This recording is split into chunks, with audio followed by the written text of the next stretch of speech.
The Bank of Canada is absolutely failing Canadians right now. On January 26th, the Bank of Canada met to discuss the overnight lending rate and make decisions about whether that rate would be increased based on how the economy is performing. The problem, however, is they chose to do nothing, and in doing nothing are absolutely destroying things that we may not be able to recover from. This video today is all about the huge mistake the Bank of Canada made 2 days ago and how it's going to impact our marketplace in Surrey, BC and surrounding areas. Hey guys, it's Darren from the German Group, where we know you've only got one chance to buy or sell your next home, so we're here to help you get it right.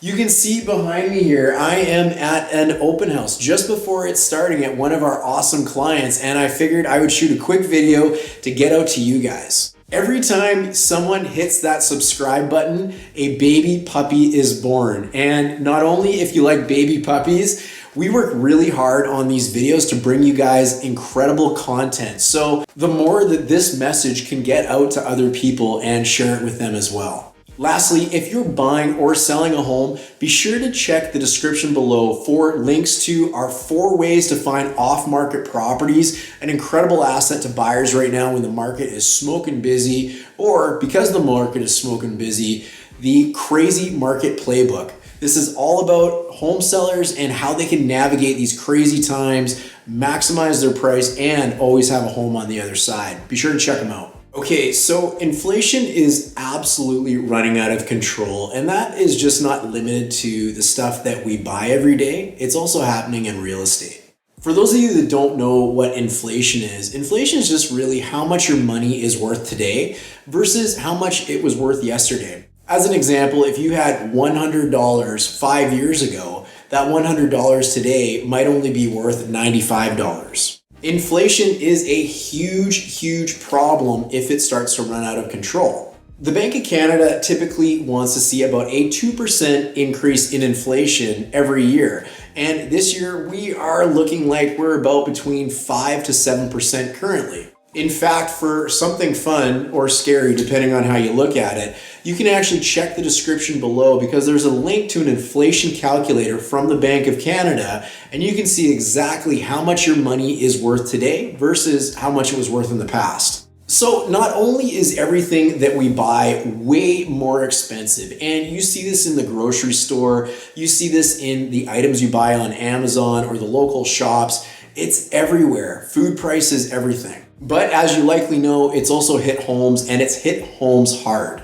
The Bank of Canada put emergency level rates in place right at the start of the pandemic, and it certainly made sense to do it at that time because buying and selling homes really helps keep the economy afloat. The more people buying and selling homes is better for the economy because not only do they go and spend money, but people also spend money on services, furniture, updates, all that sort of stuff that goes along with moving into a new home or selling a home. The problem is the economy isn't in the same spot as it was in March of 2020. We've been living in this pandemic lifestyle now for almost a full 2 years in British Columbia. And since then, home prices have completely run away, and that can be a huge problem. For those of you that own homes already, you're probably smiling ear to ear. Your equity has grown incredibly over the last 18 months to 24 months, and you have a lot more value in your home than you once did. For those of you watching though that don't own a home, this is of a huge concern to you, and this is exactly where the Bank of Canada is failing Canadians from coast to coast. For one of the first times in a long time, we stand a massive risk of affecting first-time home buyers and preventing them from getting into the marketplace to begin with. And that's a huge problem. Let me give you a little bit of an example before I tell you why that's so problematic. Imagine you want to buy a condominium in downtown Surrey, and the prices for a 1-bedroom condo on average are probably getting in and around $500,000, which is way higher than it once was years ago, or even months ago for that matter. With a reasonable carrying cost in terms of strata fees at today's mortgage rates, the average person needs to make almost $85,000 to carry a mortgage on that condo comfortably if they only have 5% down.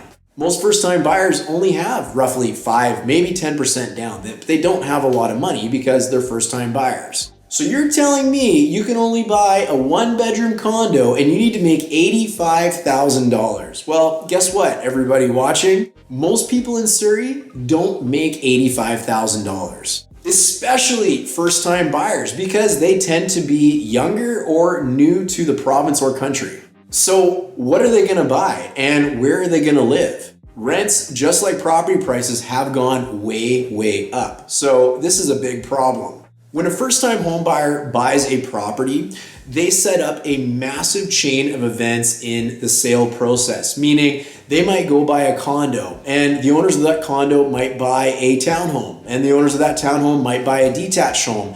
And thus you can imagine the chain that is set off by a first-time home buyer. The very second that that first-time home buyer or the average first-time home buyer can no longer afford a home, that chain stops moving. Now, you know this, I'm not an economist, but what I do know is inflation is running completely out of control and home prices have gone up to an extent that is incredibly concerning for home buyers. If you're watching this video and you want to buy a home, but you're waiting for the market to change, that's very problematic because if it gets more expensive, you A, might not get to own a home at all, but B, you might not even get to live in this location anymore. Who the Bank of Canada is serving by keeping the interest rates low is beyond me and many other people, not only in the real estate industry, but also the financial industry. By keeping the rates at emergency levels when our economy is doing very, very well is hugely problematic. And